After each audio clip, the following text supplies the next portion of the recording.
Grow your practice, grow your wealth, grow your impact. Find out how to spend less time in the dental chair and more time on the things you love. Welcome back to the Dental Wealth Podcast. With me in the studio, as always, is the Mr. Wonderful himself, the fantastic Eric J. Morin. Mr. Wonderful. I said Mr. Wonderful. I was like, he's going to trademark that, and he's going to be calling me, be like, you can't say that ever again. Yeah, you know, it's funny. I did see something by him yesterday. It was an amazing post. I wish I would have captured it. I need to go back and look at his LinkedIn, but he's everywhere. Yeah, he's doing a good job. Yeah, he's kind of everywhere. I thought he would be slowing down at this point, but I think out of all the Shark Tank people, I see him and I live in Dallas, and I don't see Mark Cuban ever, but I see Kevin O'Leary everywhere. He's doing speaking engagements. He's doing advertisements. He's on Fox News, CNN. He's everywhere.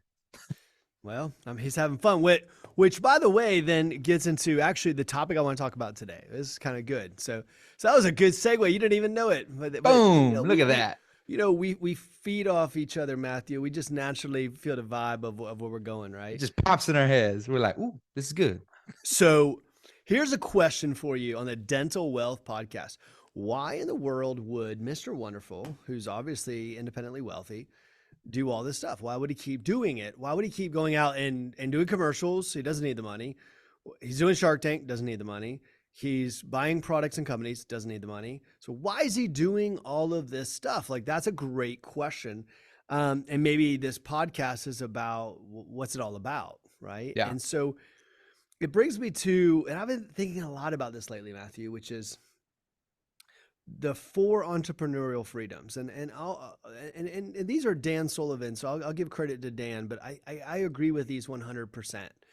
And the 4 entrepreneurial freedoms, and I want you to write these down if you're in a position to write these down. This is kind of key, which is freedom of money, right? Do I have the money to do the things I want to do? And so one of the things Mr. Wonderful is trying to do is actually make sure he's got the money to be able to fly private jets and be able to have the money, the resources to do the second, which is the time, right? Do I have freedom of time? So I have money and time. Am I working am I in the dental chair, 10 hours a day, or do I control my calendar, right? Can I get out of the dental chair? Do I have other people who are doing the procedures for me? But maybe you want to do that. By the way, that's maybe what you want to do with your time. So freedom of time, freedom of money are key. And the other two are also very, very key. Very, very, very key. And so then that's freedom of relationship, which means I only spend time with people I want to spend time with. I get to spend the time with the people in my life that I really feel like add value. And that value could mean a lot of things to you. It could be a golf buddy. It could be family. It could be your kids, right? It could be, great relationships of some sort. It could be business partnerships, whatever that is, right? And then lastly would be freedom of purpose. Freedom to pursue the things that you want to pursue that give your life the most energy. And so if you think about that for a moment, freedom of time, freedom of purpose, freedom of money, and freedom of relationship, by doing that, that is literally the epitome of what people want, is this idea of retirement. But the problem with retirement is that you live a fixed income. You typically don't have freedom of money because you only have a fixed amount of resources. You have maybe freedom of time. Maybe you have plenty of time. Maybe you're not able to pursue the passions or purpose that you want to pursue. And maybe you've given up on some of the relationships. I remember sitting at the top of the ski resort. I was in Park City last year, and we were stopped to get something to eat. And this guy who was sitting there had sold off his company. He said, I went one day from being the most important person in the world to no one caring about me. And he said, that was hard. It was hard to give up and all of a sudden become a nobody. Yeah. And so what he did was he gave up the purpose, and he gave up the relationships that were ultimately feeding his life. And so he lost the relationships, he lost the purpose, and maybe his freedom of time and money, but all 4 of those actually matter. Is all 4 of those. So when I think about, and I was thinking about this morning, I was at the gym. You were there at 5 o'clock. I think I was there at 6 o'clock. So maybe I'm a slacker. maybe maybe just a little bit earlier. We started a little hour earlier on the in centralized, so I have to get after an hour early before you guys so that I'm on time. So if you were out there at 5 and I was there at 6, that means we're there at the same time. See, man, telling you, we on the same in sick. We're in sick, Matthew. Podcast, gym, business, we all together. We all together. I love the concept because, I think ultimately speaking too, when you wrote Financial Evolution, you build towards those things. So you have the humanitarian, the timekeeper, and then you have the risk taker. I think, purpose, money, time, all of those things happen, but they build up to it. I think a lot of times in business, you want everything so quickly, and the magic pill, it takes time. Building a incredible business is hard work, but you do get to that point where you can focus in on your relationships. Where can you spend more time and do those things, just kind of like Kevin O'Leary did. I mean, the reason why we're seeing him now more than we did in the past is because he built that. So if you would have asked Kevin O'Leary, hey, how are you doing everything you're doing now? It's because he focused in on the businesses prior to this. He built businesses that allowed him to create the lifestyle that he currently lives. And it was hard work. I think most of the time, and we always say this too, people think that it comes easy sometimes where, you don't see, who was I talking? I was talking to a doctor, might've been this week or last week. And we were just talking about no one sees all the hard work and the effort that goes in over the years. Oh, we were talking with a doctor in Texas, and he was like, yeah, I mean, we've gotten to this point and no one really looks at, this took me 20 years to build this. Everybody thinks it just happens overnight. And the same thing with Kevin O'Leary and all the Shark Tank people. They built successful businesses. They worked their asses off to get there. But just like to your point about, when all of that ends, what's next? I think when you work so hard and you push through so much adversity and stuff, and then everything goes calm, I think sometimes people get a little paranoid. It'd be just like you're going through rough waves for 10 years, and then all of a sudden it's just calm. You'd be a little sketched out. You'd be like, okay, the next wave's going to come. What's it going to be? And it's hard to relax. And we say that in the dental world all the time, that people retire. They think it's going to be magical. 2 years later, they're like, I'm bored to tears. I was just talking to somebody who sold off a large dental corporation, and they, I talked to him and they're working. And I said to him, you find yourself working again, yet you sold off a large dental corporation. And he said, you know what? I took 6 months to build a tree house and I'm bored, it's like, and the reason why is because we were meant to do great things on this earth. We were meant to do something. I was listening to Bill Maher yesterday, and he was talking about, the same thing I completely believe. And anyone knows me knows I talk a lot about legacy and impact and the importance of that. And he was talking about movie stars being forgotten. And he was talking about Marlon Brando, that, Marlon Brando had made a comment that he'll be forgotten. And, and he kind of referenced Cary Grant. And I don't even know, Matthew, do you know who Cary Grant is? I know the name.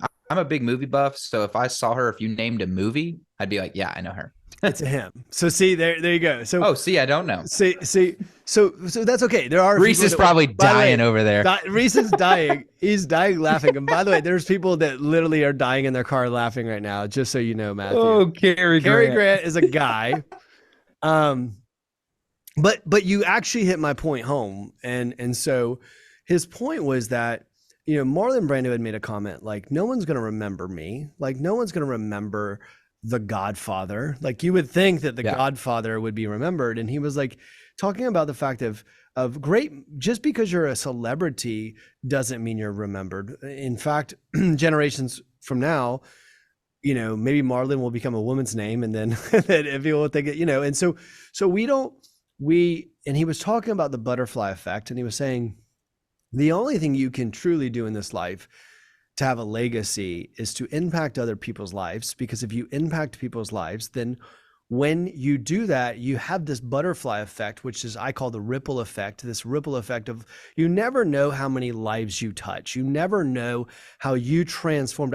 One of the things that I love about, dentistry is when people transform a young person's smile. And we talked about that recently and how that transformed maybe their ability to get a spouse and kids and a career. And what did that do to the next generation and the next generation? The amount of families in dentistry you can touch and affect is absolutely phenomenal. And that's impact, and probably people don't give themselves credit for it.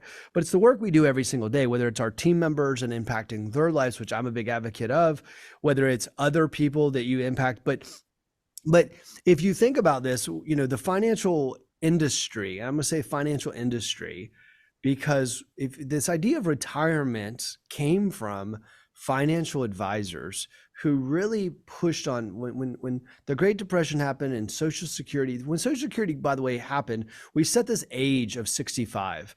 And that age of 65 was not there before. It became part of it when Social Security happened, and then pension funds really started hitting the age of 65. And then everyone kind of had this age of 65 as a magic number. But really, that was it's just a fictitious, it's just a number that was made up. And so what ends up happening is people, by the way, they mentally believe they're old at 65, which is absurd. You're not old at 65. And so what ends up happening is that we've created this artificial age where we so-called retire. But if you think about it, true wealth is not retirement. That's not wealth at all. I mean, these people call themselves wealth managers, but that's just sales. Yeah. The true wealth is not about being able to retire and sitting around. True wealth is having the ability to increase your ability to impact people, which means when you have all the time you want to spend, all the money to do the resources and travel and communicate, you have freedom of relationship and purpose, which means you can do the things you want with the people you want to. It means you can spend your life literally impacting people and businesses and relationships. And impact looks different. I think sometimes when we talk about the word impact, people think that means like handing food to homeless people or something. And it's the most absurd thing. You can impact somebody by just having a conversation that they never heard before. You can impact somebody by giving them a job. You can impact somebody by giving them a smile. You can impact people in a lot of different ways. When we impact people, we start to create this butterfly effect. We start to create this ripple effect. And what we should be working towards is those 4 entrepreneurial freedoms. And if we work towards it, by the way, you can have entrepreneurial freedoms too. I mean, I think that the people that are entrepreneurial, entrepreneurs can do that inside of organizations as well. But idea is that there's no such thing as retirement. Retirement is the idea of this is that we stop impacting people. We stop affecting people's lives. We just sit around and we play golf 4 days a week, which I have no flipping desire to ever sit and play golf 4 or 5 days a week. I don't understand that as a mentality, but I do see this idea of being able to get on a jet, fly somewhere, impact people's lives, do awesome, whether that's through a speaking engagement, whether it's buying a business and employing people, whether that's spending time with young entrepreneurs. Like one of my things I think about in the future is when I'd say old and gray, but I'm already getting gray. So I don't know, maybe, but it's called the George Clooney. I appreciate that. See, you got to keep a little salt and pepper, I got the pepper. I like it. I think you always talk about filling the void too. I think most people, you have to have something to fill the void. Otherwise you're just going to be kind of lost in the void. A lot of people, when we see them get to that point, a lot of people call into Tower Leadership and, they're in one of 2 places. One, their business is doing really well and they're trying to transform it and just see, all right, how far can I take this? And then you have other ones that are like, okay, so my business is here. Like it's $10 million. It's doing great. Like I have a great income. My team loves me. I do a lot of impact. What do I do next? How do I fill the void of, business is solid. Like what else should I go outside of this? What should I set this up? I think a great example of that is, Tim Tebow. We were talking about him the other day, just as like a speaker or whatnot. But, when his football career came to an end, he was not complacent. Like he was, all right, I'm going to try baseball. I'm going to try this. I'm going to do this. He started the Tim Tebow Foundation. He's doing all of these things after his main career. So he spent basically 30 years, I want to say, 20, when he get out of the end, 30 years focused in on one profession, and that was football. And then football came to an end. And then he went for about a year, started taking up baseball. And then he did baseball for a little bit. And then now he's doing the speaking engagements, doing SEC Nation. He's doing all these things. And it's so relatable in the dental world because you spend 30 years building a practice. When the practice comes to an end, what ends up happening? Like, what happens? You have to fill the void. For about a year, you're good. And then you're like, okay, so what's next? Tim Tebow built a life that he was able to go do things after that. He didn't have to worry about financials, anything like that. He's like, okay, I can just go do what I want to do from that standpoint. It's almost like a career reset. When you're 65, that shouldn't be your mentality of retirement. It should be your mentality of, okay, so this is a career reset. What's something that I wanted to do that I never got the opportunity to do? Before you wanted to be a dentist, you wanted to do something. This would be your opportunity to do it instead of just kind of watching Fox News or CNN or whatever political channel you watch. You have something else to do. And I think that's, to the point of Kevin O'Leary, that's where he's at now. It's like, okay, I want to go spread a message to help as many people as possible. Same thing with Cardone. Like Grant Cardone's doing that right now too, where he's just trying to put a bunch of messages out there to help a bunch of people. And I think when you get to that unique ability, that's when you start to, really find a new purpose. That's what I think someday, I've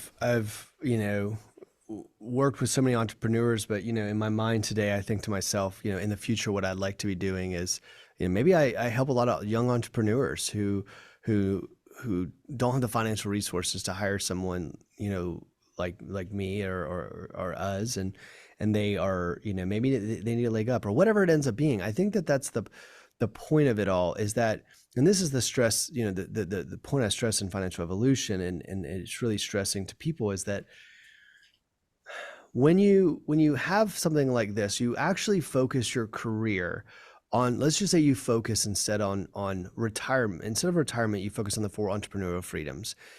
And what happens is you say, I want to create a gigantic business so that I can come where I want, when I want. I can spend time with the people I want to. I can pursue the passions I want to pursue. And ultimately I have the money to do so. And if I do that, by the way, when you pursue that and say, because once I do that, I get to impact these people in this way, whatever that ends up being. Well, the cool part about that is, and the greatest, what I'd say is that you'll become wealthy because, see, people pursue the money first. But when you pursue the passion first, when you pursue building a corporation so that you can serve others, so that you can impact people, and that's my message, and people have a hard time hearing that because of the chatter of the damn financial advisor, but when you pursue your passion and purpose in life first, you'll find that the money comes easily, and the wealth and accumulation you want happens because of your pursuit of something great. But if you're only pursuing money, you'll find oftentimes that you're constricting the thing that would actually make you a lot more money. You're actually not focused on the thing where you can put the most joy, pleasure, because the point of it anyhow isn't, the reason why you want money is because you want to be able to pursue your passions, right? So it's like you could pursue your passions while you're working. You could pursue your passions in life, but you've got to build up enough to be able to pursue those. So what is wealth then? So this idea of wealth being, when you can come and go as you want, when you can spend time with the people you want to, when you got control of your time. I mean, I don't ever, I always want to be engaged with companies. I love business. I just love it. It's the impact that business has is crazy. How you can just impact people's lives and generations forever. I love so I always want to have my hand in businesses and impacting businesses. And so it's like that to me is retirement. We're spending all my time just focused on growing business. So then if you look at it and say, well, gosh, maybe I have the life I want now, instead of waiting and say, well, once I'm 65, then I'll really get to live the life I want. It's like, no, you actually can have that at 32. You can have that at 38. You can have it at 45. It's like, well, no, I do what I want when I want. I mean, I don't have to do this. I do it because I love to do it. I'm doing what I love to do. Now, you might say to yourself, well, I'm in the dental chair all day long, so I don't have that time. Okay, well, then scale the organization so that you don't have to be in the dental chair all day long. It's not that difficult to do. We've been showing people how to do it forever. So if you want to get out of the dental chair, and you might say, well, I can't get out of the dental chair. Look, I've helped people get out of the dental chair that are producing literally $500,000 a month. If I can help that person, I can help you. I mean, you can get out of the dental chair no matter where you are if that's what you want to do, so that you can pursue your passions. Yeah. I think people reaffirm too, that concept in general. It's, I'm a producer. I can't get out of the chair. And they just self-actualize that to where they can't do it. It's the same thing with, they get to that final place. It's, eventually I'm going to get to 65. And they're just watching the clock to ultimately, okay, this is when it's going to be. And it's funny because I've had more calls of doctors coming in that were like, yeah, the plan was to do that, but that didn't work out. So what I need to grow this thing. And it's always funny when I have that conversation. I'm like, okay, so first off, it's never too late to kind of change your trajectory. But secondly, you should have reached out from the get-go. Like, it's always good. And we always say that it's good to have someone inevitably looking at the blind spots of the organization or just your career path in general, saying, okay, this is what should be different. You should do this. You should do that. I think even some of the, high producing doctors that we work with, just having conversations with them, a lot of them are like, I want to train people to be able to produce like me. Like, that's one of the things that I want to do. I want to scale back my time to be able to train people to be able to do that. And I say that because we've even talked about, both you and I, is like, when it's all said and done, we might want to be professors, or we might want to be teachers to go teach young people how to ultimately run businesses, grow businesses, impact a bunch of people.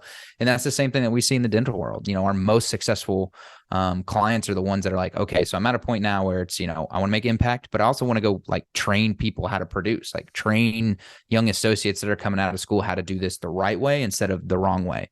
And, that's just a unique take on what I've seen in the dental world, is a lot of people are trying to go into that mentorship role. But ultimately you have to have the practice to be able to do it. And then you will find a better practice. If I ever become a professor, I'm leaning into it, man. I'm getting the tweed sweater with the leather patches on the elbows, the scarf, and like the horn rim glasses, scarf, right? Like you'd be in Georgia instead of Boston, but you look like you're a Harvard professor. That's right. Like I would lean into it, just to let you know. Like, if you ever see me someday as a professor, I'm leaning into it. I'm going all in. Like, you'd have to grow the beard out. You'd have to do the beard, scarf, tweed. Like, you gotta like lean into that whole Chelsea thing. Boots and skinny jeans, baby. By the way, I gotta tell you something, by the way, Matthew. So I don't know if you captured on video, but I got my boots on today. I got my cowboy boots. Yeah. So I'm rocking Texas for you today, just to let you know. So I like it. This is in tribute to you, Matthew. I didn't know what you feel like a different person. You just feel like a different person in boots. You know what? What is it? David walked up to me today and he said to me, he said, you know what you look like today? You look like an oil billionaire. I was like, all right, I'll take that. That's a good. So I guess that's what I'm looking like. Oil tycoon is what they call it, right? So this is multi-purpose boots. This is my oil tycoon garb today, just so you guys know. That's what I'm rocking on the Dental Wealth Park podcast. I love it. I think there's a lot of, even to just touch on that point, like in Texas. So, it's always funny because we always talk about like the people that, you would never notice that are like super successful. I notice in Texas based on the boots that they're wearing. And it's funny because they'll wear like nice pair of boots with like just some jeans and a t-shirt. And you're like, I know that guy. And a lot of those people you wouldn't even know it are, the people that are building all of these restaurants and facilities out here in Texas. It's growing like crazy. And all they're doing at this point is impact. They're just impacting a bunch of people, but you never know it. And that's it. That's the boot way. And so I think this is it's the boot way. I like that, the boot way of life. The boot way. So Matthew, I went to Texas last year, and Matthew pulled me into a Lou Casey store, and now I'm 3 pairs of boots in. So changed his life. I said here in Georgia, we can rock boots. We can't wear the hat or the buckle, but we can do. Now, if you want to wear the hat, you got to go up to Tennessee. We can go to Tennessee to wear the hat. So you just got to cross the border. Once you cross the border, you can throw the hat on. In Georgia, you can't really. You can do the boots. You just can't do the buckle and the hat. But if you want to do if you really like that, you just cross the border. And in Tennessee, you'll look just fine. See, so I could never do the buckle. I just couldn't do the big buckle. I could do like the small one that's like silver and stuff, but I could never do that gigantic buckle. I'm just not that guy. Lucchese boots all day. Yellowstone's kicked off a little bit of that. So guys, I leave you with this message is look, I've spent the last few decades of my life helping people build wealth. And the reason why I wrote Financial Evolution was because I saw what it really looked like to be wealthy and coached the wealthiest. And we work with practices. We have practices that are, 20, 30, 40 locations. And I'm just going to tell you, the people that are actually building great empires, so to speak, they're great people. They really care about people. They want to do great things. They're not just worried about EBITDA and a flip. They're really trying to do great things in this world. And I would encourage you, as you're chasing, don't chase what some financial advisor told you to chase. He's just trying, or she's just trying to get assets under management so that they can get their entrepreneurial freedom. Don't sell your entrepreneurial freedom so that you can make some advisor wealthy. Go back and think about the 4 entrepreneurial freedoms I talked about, and think about what your pursuit is. And I think we have to think about this. There's a great, someone told me recently, no one will remember you 2 generations from now, but they'll remember what you did and the impact that you had to affect people's lives. So think about, as your business and your life, how to create the entrepreneurial freedoms so that you can live the life that you want to, pursue your passions, and impact people. I love it. This is, we always try to do business, personal development, those type of things. I think this is a great personal development one. These are the podcasts that you need to lean into and listen to. Share, like, subscribe. We always say that at the end of this, last podcast, gentleman that was on the podcast and is so successful now is because someone referred him to the podcast. So like, share, subscribe, go on YouTube, watch us live. And I would, challenge you guys to do in the comments too. If there's something that you're pursuing from a passion standpoint, put it in the comments. We're always active on that, looking at anything. If you guys have anything you want us to talk about too, we post these on Facebook, social media, all that stuff too. Put a comment in there. Let us know if something you guys want us to talk about, address. If there's something on the news that's stressing you out, and how would we deal with this situation? Because we run and own a business too, so we're always looking at the marketplace. So if you guys ever want anything, just let us know, comment on the stuff, send an email in, and we'll make sure you guys are taken care of. And if you don't watch it on YouTube, then you can't see my black crocodile Lucchese's. I'm just letting you know. You got to get We're gonna zoom in on that one for that one. As always, thank you, Mr. Morin, for joining us today, and we will see you guys next time.